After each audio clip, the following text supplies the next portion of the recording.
श्री शिव पुराण।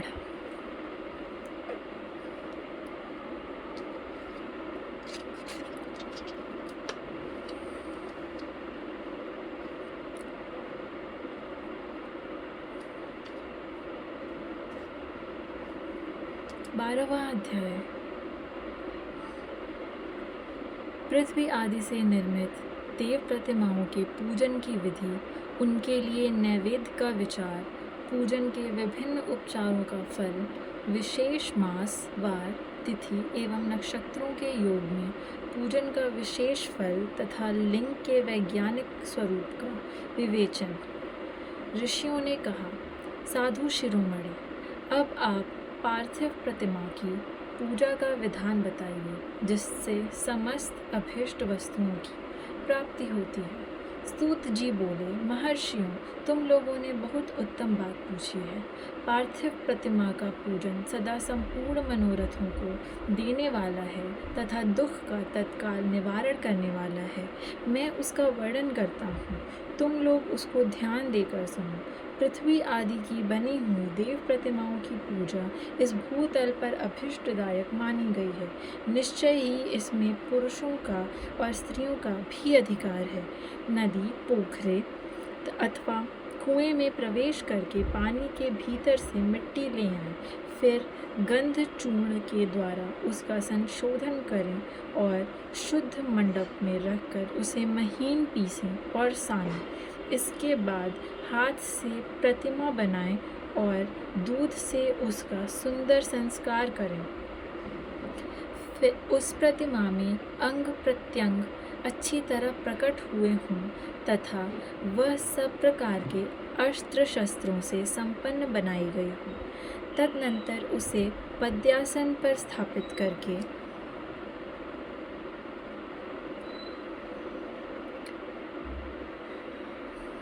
आदर पूर्वक उसका पूजन करें। गणेश, सूर्य, विष्णु, दुर्गा और शिव की प्रतिमा का, शिव का एवं शिवलिंग का द्विज को सदा पूजन करना चाहिए। षोडशोपचार पूजन जनित फल की सिद्धि के लिए 16 उपचारों द्वारा पूजन करना चाहिए। पुष्प से प्रोक्षण तथा और मंत्र पाठ पूर्वक अभिषेक करें। अघनी के चावल से नैवेद्य तैयार करें। सारा नैवेद्य एक कुड़व लगभग पाव भर होना चाहिए।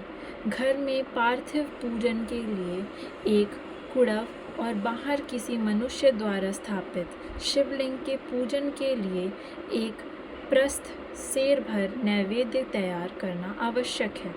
ऐसा जानना चाहिए, देवताओं द्वारा स्थापित शिवलिंग के लिए 3 सेर नैवेद्य अर्पित करना उचित है और स्वयं प्रकट हुए स्वयंभूलिंग के लिए 5 सेर।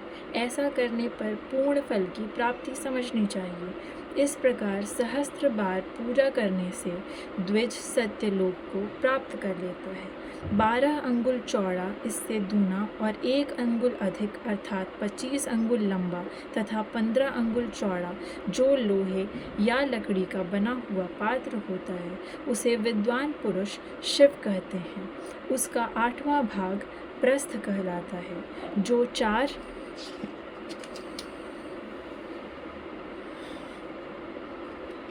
कुड़व के बराबर माना गया है।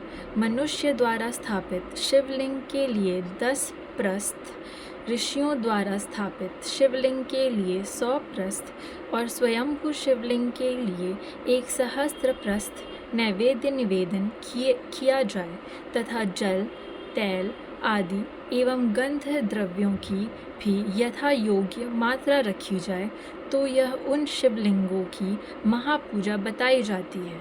देवता का अभिषेक करने से आत्मशुद्धि होती है, गंध से पुण्य की प्राप्ति होती है, नैवेद्य लगाने से आयु बढ़ती और तृप्ति होती है, धूप निवेदन करने से धन की प्राप्ति होती है, दीप दिखाने से ज्ञान का उदय होता है और तांबुल समर्पण करने से भोग की उपलब्धि होती है। इसलिए स्नान आदि 6 उपचारों को यत्नपूर्वक अर्पित करें। नमस्कार और जप, ये दोनों संपूर्ण अभीष्ट फल को देने वाले हैं। इसलिए भोग और मोक्ष की इच्छा रखने वाले लोगों को पूजा के अंत में सदा ही जप और नमस्कार करना चाहिए। मनुष्य को चाहिए कि वह सदा पहले मन से पूजा करके फिर उन उपचारों से करे। देवताओं की पूजा से उन देवताओं के लोकों की प्राप्ति होती है तथा उनके अवान्तर लोक में भी यथेष्ट भोग की वस्तुएं उपलब्ध होती हैं। अब मैं देव पूजा से प्राप्त होने वाले विशेष फलों का वर्णन करता हूँ। द्विजों, तुम लोग श्रद्धापूर्वक सुनो। विघ्नराज गणेश जी की पूजा से भूलोक में उत्तम अभिष्ट वस्तु की प्राप्ति होती है। शुक्रवार को श्रावण और भाद्रपद मासों के शुक्ल पक्ष की चतुर्थी को पौष मास में शतभिषा नक्षत्र के आने पर विधि पूर्वक गणेश जी की पूजा करनी चाहिए। 100 या सहस्त्र दिनों में 100 या सहस्त्र बार पूजा करें। देवता और अग्नि में श्रद्धा रखते हुए किया जाने वाला उनका नित्य पूजन मनुष्यों को पुत्र एवं अभीष्ट वस्तु प्रदान करता है। वह समस्त पापों का शमन तथा भिन्न भिन्न दुष्ट कर्मों का विनाश करने वाला है। विभिन्न वारों में की हुई शिव आदि की पूजा को आत्मशुद्धि प्रदान करने वाली समझना चाहिए। वार या दिन, तिथि, नक्षत्र और योगों का आधार है। समस्त कामनाओं को देने वाला है। उसमें वृद्धि और क्षय नहीं होता, इसलिए उसे पूर्ण ब्रह्म स्वरूप मानना चाहिए। सूर्योदय काल से लेकर सूर्योदय काल आने तक एक वार की स्थिति मानी गई है, जो ब्राह्मण आदि सभी वर्णों के कर्मों का आधार है। विहित तिथि के पूर्व भाग में की हुई देव पूजा मनुष्यों को पूर्ण भोग प्रदान करने वाली होती है। यदि मध्याह्न के बाद तिथि का आरंभ होता है तो रात्रि युक्त तिथि का पूर्ण भाग पितरों के श्राद्धादि कर्म के लिए उत्तम बताया जाता है। ऐसी तिथि का परभाग ही दिन से युक्त होता है, अतः वही देव कर्म के लिए प्रशस्त माना गया है। यदि मध्याह्न काल तक तिथि रहे तो उदय व्यापिनी तिथि को ही देव कार्य में ग्रहण करना चाहिए। इसी तरह शुभ तिथि एवं नक्षत्र आदि ही देव कार्य में ग्राह्य होते हैं। वार आदि का भली भांति विचार करके पूजा और जप आदि करने चाहिए। वेदों में पूजा शब्द के अर्थ की इस प्रकार योजना की गई है। पूजायते अनेन इति पूजा, यह पूजा शब्द की व्युत्पत्ति है। पू का अर्थ है भोग और फल की सिद्धि। वह जिस कर्म से संपन्न होती है उसका नाम पूजा है।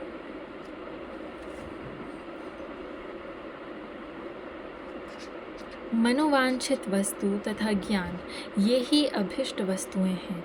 सकाम भाव वाले को अभिष्ट भोग अपेक्षित होता है और निष्काम भाव वाले को अर्थ परमार्थिक ज्ञान, ये दोनों ही पूजा शब्द के अर्थ हैं।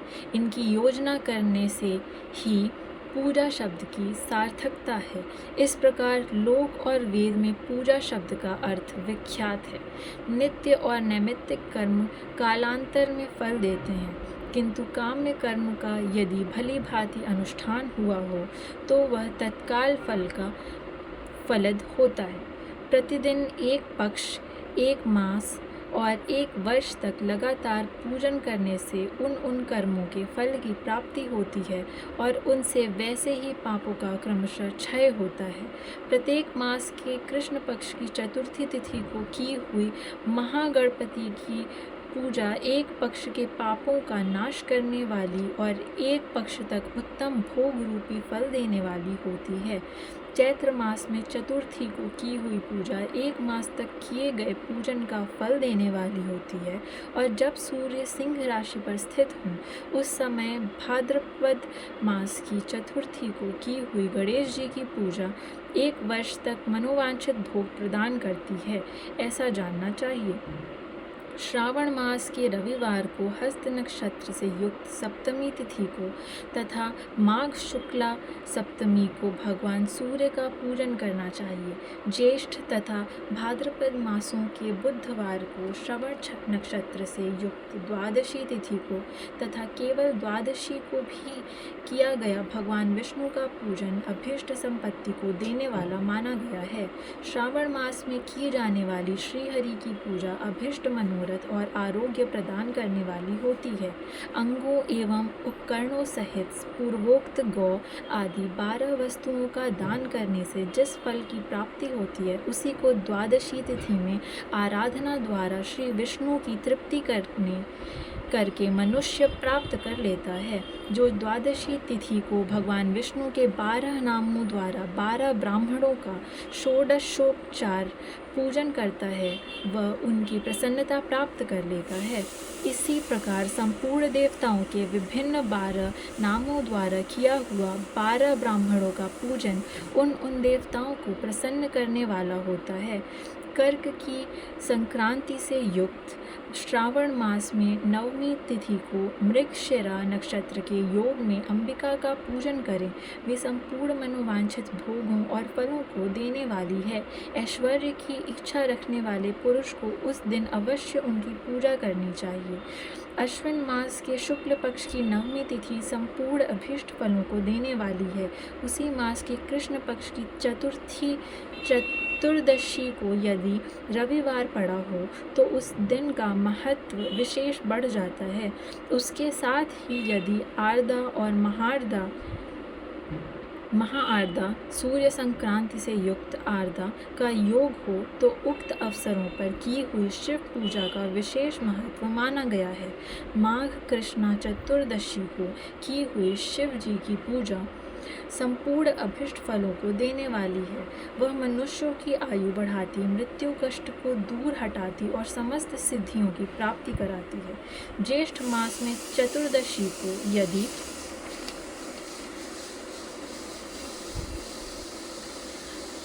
महाआर्द्रा का योग हो अथवा मार्गशीर्ष मास में किसी भी तिथि को यदि आर्द्रा नक्षत्र हो तो उस अवसर पर विभिन्न वस्तुओं की बनी हुई मूर्ति के रूप में शिव की जो 16 उपचारों से पूजा करता है उस पुण्यात्मा के चरणों का दर्शन करना चाहिए। भगवान शिव की पूजा मनुष्यों को भोग और मोक्ष देने वाली है, ऐसा जानना चाहिए। कार्तिक मास में प्रत्येक वार और तिथि आदि में महादेव जी की पूजा का विशेष महत्व है।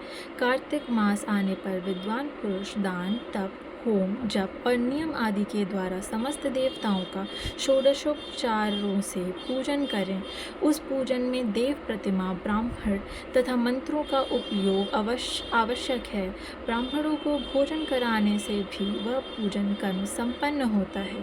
पूजक को चाहिए कि वह कामनाओं को त्याग कर पीड़ा रहित शांत हो देवाराधन में तत्पर रहे। कार्तिक मास में देवताओं का यजन पूजन समस्त भोगों को देने वाला, व्याधियों को हर लेने वाला तथा भूतों और ग्रहों का विनाश करने वाला है। कार्तिक मास के रविवारों को भगवान सूर्य की पूजा करने और तेल तथा सूती वस्त्र देने से मनुष्यों के कोढ़ आदि रोगों का नाश होता है। हरे, काली मिर्च, वस्त्र और खीरा आदि का दान और ब्राह्मणों की प्रतिष्ठा करने से क्षय के रोग का नाश होता है। दीप और सरसों के दान से मिर्गी का रोग मिट जाता है।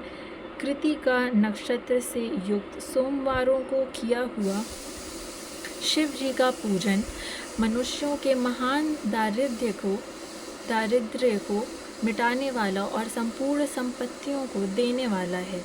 घर की आवश्यक सामग्रियों के साथ गृह और क्षेत्र आदि का दान करने से भी उक्त फल की प्राप्ति होती है। कृतिका युक्त मंगलवारों को श्री स्कंद का पूजन करने से तथा दीपक एवं घंटा आदि का दान देने से मनुष्यों को शीघ्र ही वाक् सिद्धि प्राप्त हो जाती है। उनके मुंह से निकली हुई हर एक बात सत्य होती है। कृतिका युक्त बुधवारों को किया हुआ श्री विष्णु का यजन तथा दही भात का दान मनुष्यों को उत्तम संतान की प्राप्ति कराने वाला होता है। कृतिका युक्त गुरुवारों को धन से ब्रह्मा जी का पूजन तथा मधु, सोना और घी का दान करने से मनुष्यों के भोग वैभव की वृद्धि होती है। कृतिका युक्त शुक्रवारों को गजानन गणेश जी की पूजा करने से तथा गंध, पुष्प एवं अन्न का दान देने से मानवों के भोग्य पदार्थों की वृद्धि होती है। उस दिन सोना, चांदी आदि का दान करने से बंध्या को भी उत्तम पुत्र की प्राप्ति होती है। कृतिका युक्त शनिवारों को दिक्पालों की वंदना, दिग्गजों, नागों और पालों का पूजन, त्रिनेत्रधारी रुद्र, पापहारी विष्णु तथा ज्ञानदाता ब्रह्मा का आराधन और धन्वंतरी एवं दोनों अश्विनी कुमारों का पूजन करने से रोग, दुर्मृत्यु और अकाल मृत्यु का निवारण होता है तथा तात्कालिक व्याधियों की शांति हो जाती है। नमक, लोहा, तेल और उड़द आदि का, त्रिकटु, सोंठ, पीपल और गोल मिर्च, फल, गंध और जल आदि का तथा घृत आदि द्रव्य पदार्थों का और स्वर्ण, मोती आदि कठोर वस्तुओं का भी दान देने से स्वर्ग लोक की प्राप्ति होती है। इनमें से नमक आदि का मान कम से कम एक प्रस्थ सेर से होना चाहिए और स्वर्ण आदि का मान कम से कम एक पल। धन की संक्रांति से युक्त पौष मास में उषः काल में शिव आदि समस्त देवताओं का पूजन क्रमशः समस्त सिद्धियों की प्राप्ति कराने वाला होता है। इस पूजन में अगहनी के चावल से तैयार किए गए हविष्य का नैवेद्य उत्तम बताया गया है। पौष मास में नाना प्रकार के अन्न का नैवेद्य विशेष महत्व रखता है। मार्गशीर्ष मास में केवल अन्न का दान करने वाले मनुष्यों को ही संपूर्ण अभिष्ट फलों की प्राप्ति हो जाती है। मार्गशीर्ष मास में अन्न का दान करने वाले मनुष्य के सारे पाप नष्ट हो जाते हैं। वह अभीष्ट सिद्धि, आरोग्य, धर्म, वेद का सम्यक ज्ञान, उत्तम अनुष्ठान का फल, इहलोक और परलोक में महान भोग, अंत में सनातन योग, मोक्ष तथा वेदांत ज्ञान की सिद्धि प्राप्त कर लेता है। जो भोग की इच्छा रखने वाला है वह मनुष्य मार्गशीर्ष मास आने पर कम से कम 3 दिन भी उषा काल में अवश्य देवताओं का पूजन करे और पौष मास को पूजन से खाली न जाने दे। उषा काल से लेकर संगम काल तक ही पौष मास में पूजन का विशेष महत्व बताया गया है। पौष मास में पूरे महीने भर जितेंद्रिय और निराहार रहकर द्विज प्रातः काल से मध्याह्न काल तक वेद माता गायत्री का जप करे।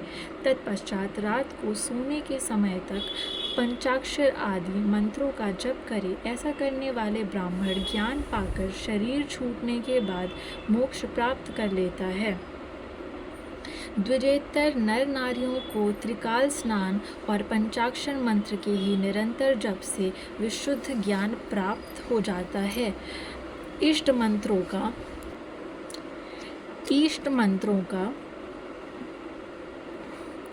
सदा जप करने से बड़े पापों का भी नाश हो जाता है। सारा चराचर जगत बिंदु नाद स्वरूप है। बिंदु शक्ति और नाद शिव, इस तरह यह जगत शिव शक्ति स्वरूप ही है। नाद बिंदु का और बिंदु इस जगत का आधार है। ये बिंदु और नाद, शक्ति और शिव संपूर्ण जगत के आधार रूप से स्थित हैं। बिंदु और नाद से युक्त सब कुछ शिव स्वरूप है, क्योंकि वही सबका आधार है। आधार में ही अध्यय का समावेश अथवा लय होता है। यही सकलीकरण है। इस सकलीकरण की स्थिति से ही सृष्टि काल में जगत का प्रादुर्भाव होता है। इसमें संशय नहीं है। शिवलिंग बिंदु नाद स्वरूप है, अतः उसे जगत का कारण बताया जाता है। बिंदु देव है और नाद शिव। इन दोनों का संयुक्त रूप ही शिवलिंग कहलाता है। अतः जन्म के संकट से छुटकारा पाने के लिए शिवलिंग की पूजा करनी चाहिए। बिंदु रूपा देवी उमा माता हैं और नाद स्वरूप भगवान शिव पिता। इन माता पिता के पूजित होने से परमानंद की प्रीत प्राप्ति होती है। अतः परमानंद का लाभ लेने के लिए शिवलिंग का विशेष रूप से पूजन करें। देवी उमा जगत की माता हैं और भगवान शिव जगत के पिता। जो इनकी सेवा करता है उस पुत्र पर इन दोनों माता पिता की कृपा नित्य अधिकाधिक बढ़ती रहती है।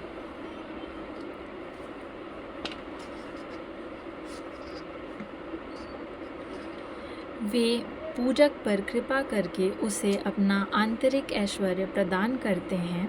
अतः मुनीश्वरों आंतरिक आनंद की प्राप्ति के लिए शिवलिंग को माता पिता का स्वरूप मानकर उसकी पूजा करनी चाहिए। भर्ग शिव पुरुष रूप और भर्गा शिवा अथवा शक्ति प्रकृति कहलाती है। अव्यक्त आंतरिक अधिष्ठान रूप गर्भ को पुरुष कहते हैं और सुव्यक्त आंतरिक अधिष्ठानभूत गर्भ को प्रकृति। पुरुष आदि गर्भ है, वह प्रकृति रूप गर्भ से युक्त होने के कारण गर्भवान है, क्योंकि वही प्रकृति का जनक है। प्रकृति में जो पुरुष का संयोग होता है, यही पुरुष से उसका प्रथम जन्म कहलाता है। अव्यक्त प्रकृति से महतत्वादि के क्रम से जो जगत का व्यक्त होना है, वही उस प्रकृति का द्वितीय जन्म कहलाता है। जीव पुरुष से ही बारंबार जन्म और मृत्यु को प्राप्त होता है। माया द्वार अन्य रूप से प्रकट किया जाना ही उसका जन्म कहलाता है। जीव का शरीर जन्म काल से ही जीर्ण 6 भाव विकारों से युक्त होने लगता है, इसीलिए उसे जीव संज्ञा दी गई है। जो जन्म लेता है और विविध पाशों द्वारा तनाव बंधन में पड़ता है, उसका नाम जीव है। जन्म और बंधन जीव शब्द का अर्थ ही है। अतः जन्म मृत्यु रूपी बंधन की निवृत्ति के लिए जन्म के अधिष्ठानभूत मात्र पितृस्वरूप शिवलिंग का पूजन करना चाहिए। गाय का दूध, गाय का दही और गाय का घी, इन तीनों को पूजन के लिए शहद और शक्कर के साथ पृथक पृथक भी रखें और इन सब को मिलाकर सम्मिलित रूप से पंचामृत भी तैयार कर लें। इनके द्वारा